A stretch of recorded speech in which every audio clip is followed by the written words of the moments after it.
Mili anataka kuongea, ngoja. Leta Mili awasalimie. Kwa niaba ya hao wengine, ngoja dada Mili Odhiambo wasalimie.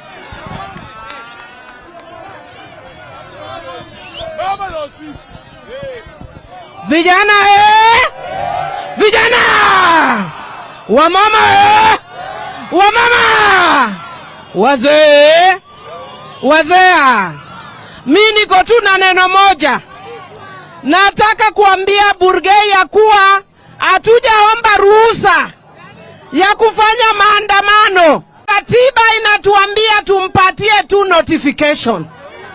Sisi tunajua ashapewa notification, kwa hivyo Tuesday ni maandamano.